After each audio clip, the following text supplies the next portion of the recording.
When there's so many haters, I really don't care because their data has made me rich beyond my wildest dreams. Did you think that was the real Kim K? Well, that clip was actually a deepfake technology that can convincingly recreate a person, and they're getting increasingly harder to spot. Should you be scared? Or is there a glimmer of hope that it might be used for good? Let's find out. The deepfake technology we know and, well, fear today is just the latest method of manipulating media, which may date all the way back to mid-19th century France. The original manipulated photo is credited to an inventor and photographer named Hippolyte Bayard, a distant and benign ancestor to the modern-day deepfake. Jumping ahead nearly 150 years to 1997, a seminal paper by Bregler, Koval, and Slane entitled Video Rewrite: Driving Visual Speech with Audio helped lay the groundwork for video manipulation technology. The paper's authors developed a program, the first of its kind as we understand it, called Video Rewrite. This is Video Rewrite. My face is Ellen's. My voice is Michelle's. Ellen did not say these words. Michelle did. The lip sync is synthetic.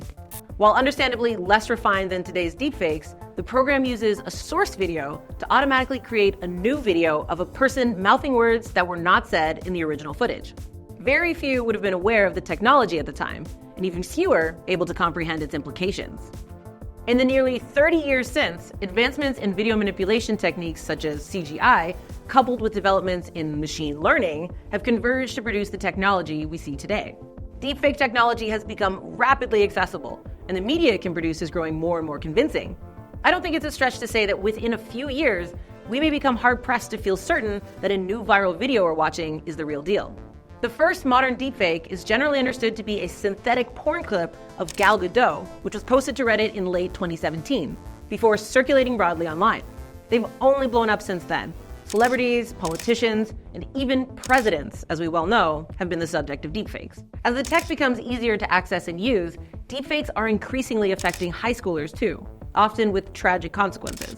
And these are just a few of the issues that span several disciplines, including the moral, legal, practical, and political, all of which will require our attention in the coming years. To understand more, we talked to Ryan Offman, a machine learning engineer and head of ethics committee for the San Francisco-based startup Deep Media, where the company is exploring AI-based universal translation and Deep ID, which detects deepfakes, which we can all agree would be very, very handy right now. He considers addressing this problem as a three-pronged approach. And it's the question at the heart of dealing with the deepfake problem effectively, which is it can't just be one actor passing regulation or legislation. It has to be a concerted effort. And the idea of how do we make deepfake detection something that spans from the individual companies to a government policy level? Firstly, we need to have better education about deepfakes. I envision a world in which we're teaching our kids, if not about deepfakes in particular, about the ways that AI tools have been used to trick or to manipulate or to generally change the way we think about video and audio content. Second, I do believe it is on those individual corporations, your Facebooks, your Instagrams, your Twitters of the world, to adopt some kind of detection software built in, kind of the way that people have adopted community notes on Twitter and X. And we absolutely envision a world where we're not taking down every video that it seems like AI has manipulated, but rather, before you take a look at it, you might see a message beforehand that says something like, our internal deepfake detection software has flagged this video as something that is potentially manipulated. And just that little bit of information is very often going to be enough to stop that video or that image from having the manipulative effect that it was intended to have. And lastly, we need to hold our governments accountable to create policies and laws such that when this stuff happens to people and when people are victimized by continued and widespread misinformation campaigns, that they have recourse that is going to be able to protect them and to keep them safe. As these videos become more ubiquitous, Ryan says there's some tricks that we can use to identify them. Look for inconsistencies. Humans, well, of course, come in all different shapes and sizes. We have a couple key features that keeps us the same. One, we tend to be relatively symmetrical as far as general images go. Second, we have very sophisticated and complex features, such as our teeth, our eyes, and the ability of our full face to move when we talk. And I'll give you a quick hack, which is, up until this point, AI is unable to recreate human teeth.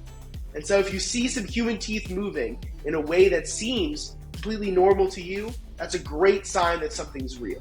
Let's give it a quick test run. Can you spot which clip is real and which one is a deepfake? How about this one of Kim Kardashian? What about this one? Or this? Some are easy, others not so much. So, as policymakers and legislators play catch-up, there are ways to reduce the likelihood that we are negatively affected by this tech. In the meantime, how is this tech being leveraged for good?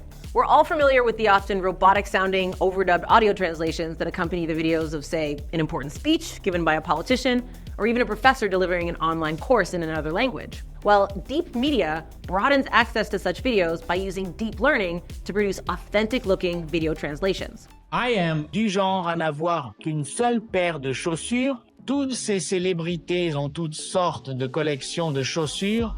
Et schau dir mal meine Schuhe an. Schrecklich dumm. We absolutely fundamentally believe in a world where language barriers are a thing of the past, where you can have a full conversation with someone or record a full video and have it instantly and accurately translated into 10 to 15 languages. In addition to deep media's translation effort, there's already some great examples of this deepfake technology being used to enhance learning experiences.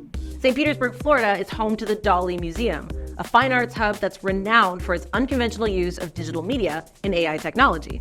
The museum helps visitors learn about Salvador Dali from Salvador Dali. Deepfakes, where its subjects are game, of course, can also be flat out hilarious. From Nicki Minaj and Tom Holland to the antics of Matt Stone and Trey Parker, this technology is creating new ways to make us laugh. Did you watch season 4 of Stranger Things and think, wow, casting of younger Eleven is spot on? Well, that's because Millie Bobby Brown's younger face was superimposed onto the younger actor. Or how about in Top Gun, when Val Kilmer was dubbed with vocal synthesis in his own voice because he'd lost his voice due to throat cancer. The Navy needs Maverick. Like other technological innovations, deepfakes may require us to perform a bit of a balancing act as we thoughtfully manage risk, all while exploring their potential. In this vein, I think we can turn to Ryan once more. Looking at these deepfakes, I think some people have said, how do you not become paranoid? And the answer is, I know that we're on the path towards returning social media, returning videos to a place where we can trust them with just our eyes. And I know that as much as the technology is scary, the technology is the way to get there. And we are in a very real deepfake crisis. And that the way through is by thinking about the problem and not by ignoring it. I look forward to watching it unfold, maybe at a bit of a distance. I'm Tasha. Remember to subscribe and let me know if you're hopeful or terrified about deepfakes in the comments below. Thanks for watching.